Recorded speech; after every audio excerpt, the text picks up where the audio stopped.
সময়ের জনপ্রিয় অভিনেতা ও অভিনেত্রী শরীফুল রাজ ও শবনম বুবলী দুজনেই তাদের ক্যারিয়ারের ব্যস্ত সময় পার করছেন।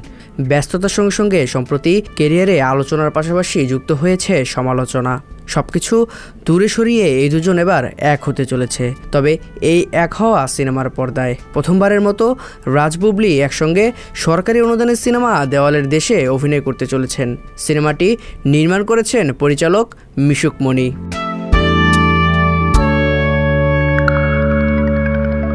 জানা গেছে চলতি ডিসেম্বর মাসের 5 তারিখ থেকে ঢাকায় সিনেমাটির দৃশ্য ধারণের কাজ শুরু হয়েছে।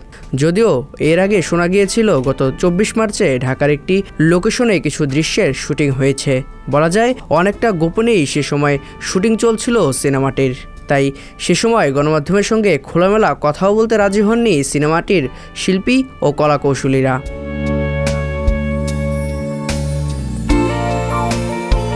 এর আগে যখন সিনেমাটিতে চুক্তিবদ্ধ হয়েছিলেন বুবলী, তখন তিনি জানতেন না তার সঙ্গে সহশিল্পী হিসেবে কে থাকছেন। পরে পরিচালকের কাছ থেকে জানতে পারেন রাজের কথা। এরপরই উচ্ছ্বসিত হন বুবলী। শরীফুল রাজ ইতিমধ্যেই বিদ্যা সিনহা শাহ-হামিমের সঙ্গে জুটি বেঁধে পরাণ, দামাল ও নাজিফা তুষির সঙ্গে জুটি বেঁধে হাওয়া ও আইসক্রিমের মতো সিনেমা উপহার দিয়েছেন।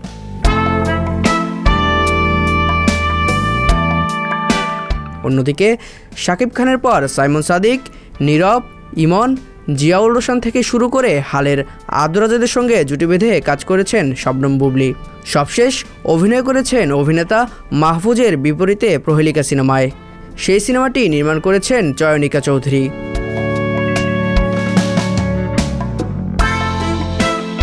দেবরায় দীপ্ত, বিনোদন ডেস্ক, সংবাদ প্রকাশ।